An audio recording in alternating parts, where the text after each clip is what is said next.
નમસ્કાર વિદ્યાર્થી મિત્રો, આજે આપણે ધોરણ 9 સામાજિક વિજ્ઞાન વિષયની અંદર દ્વિતીય પરીક્ષા 2024 માટેના પ્રશ્નપત્રનું સોલ્યુશન કરીશું. લેટેસ્ટ 2024 માટેનો મોડલ પ્રશ્નપત્ર છે. તમારે અલગ અલગ એસવીએસ કક્ષાના પેપર આવશે, આમાંથી પણ પૂછી શકે છે. તો આપણે વિભાગ એ ની વાત કરીએ તો વિભાગ એ ની અંદર તમારે પહેલા ખાલી જગ્યાઓ પૂછાશે. તો પહેલી ખાલી જગ્યા છે કે બધા નાગરિકો ખાલી જગ્યા સમક્ષ સમાન છે અને સૌને ખાલી જગ્યાનું સમાન રક્ષણ છે. તો બધા જ નાગરિકોને કાયદા સમક્ષ સમાનતા અને સૌને કાયદાનું સમાન રક્ષણ છે. એના પછી બીજું છે ભારતમાં ખાલી જગ્યા પુખ્ત વય મતાધિકાર છે. તો ભારતમાં સાર્વત્રિક પુખ્ત વય મતાધિકાર છે.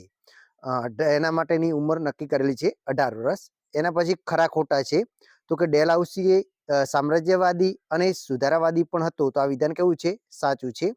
પછી ગુજરાતમાં કુલ 22 અભયારણ્યો અને 4 રાષ્ટ્રીય ઉદ્યાનો છે. તો આ પણ વિધાન કેવું બને છે? સાચું બને છે. પછી એના પછી છે એક એક વાક્યમાં પ્રશ્નોના જવાબ આપો. તો કે પ્રથમ વિશ્વયુદ્ધ માટે કયા રાષ્ટ્રને જવાબદાર ગણવામાં આવ્યું હતું? તો પ્રથમ વિશ્વયુદ્ધ માટે જર્મનીને જવાબદાર ગણવામાં આવ્યું હતું.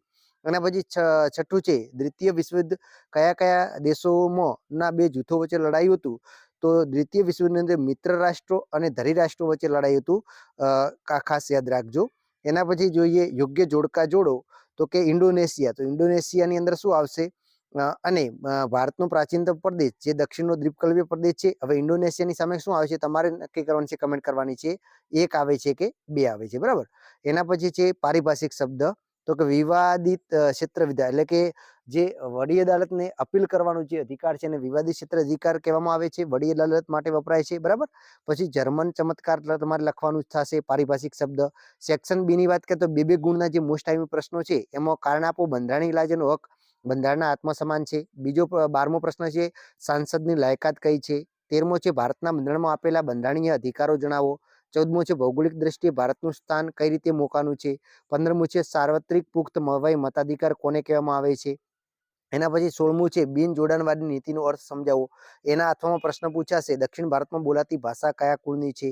17મું છે ઉત્તર ભારતના તહેવારો અને ઉત્સવો જણાવો. 18મું છે ઉત્તર ભારતના રહેઠાણો કેવા છે. એના પછી સેક્શન સી ની વાત કરીએ, 3 ગુણના પ્રશ્નો. એની અંદર 19મો પ્રશ્ન છે સ્વદેશી ચળવળના કેવા પરિણામો આવ્યા. 20મું છે વૈશ્વિક મહામંદીના ઉદ્ભવની અસરો જણાવો. 21મું છે વાહન અકસ્માત ન થાય એ માટે શું કરવું જોઈએ. એના કોઈ પણ 8 મુદ્દા લખો. એના અથવામાં છે ભૂકંપ સમય શું ન કરવું જોઈએ. અને એના પછી નકશાની અંદર તમારે 3 વિગત પૂરવાની પૂછાશે. આની અંદર તમે જો શ્રીલંકા છે ઉષ્ણકટિબંધીય કાંટાવાળી વનસ્પતિ અને ભારતની પ્રમાણ સમય રેખા અથવા તો કર્કવૃત તમારે ખાસ તૈયાર કરી દેવાની છે. એના પછી સેક્શન ડી 4 ગુણના પ્રશ્નો છે જેની અંદર 23મું છે ભારતનો આંતરરાષ્ટ્રીય વેપાર કેમ સરળ બન્યો છે. એના અથવામાં છે રાષ્ટ્રપ્રમુખની સત્તાઓ અને કાર્યો સંક્ષેપમાં ચર્ચો. એના પછી 24મું છે હિન્દ છોડો ચળવળ અને ચળવળના વિવિધ બનાવો જણાવો. અને 25મું છે ટૂંકનું લખો જલિયાવાલા બાગનો હત્યાકાંડ. આ પેપરની પીડીએફ ફાઇલ આપણી ટેલિગ્રામ ચેનલ ઉપર તમને મળી જશે.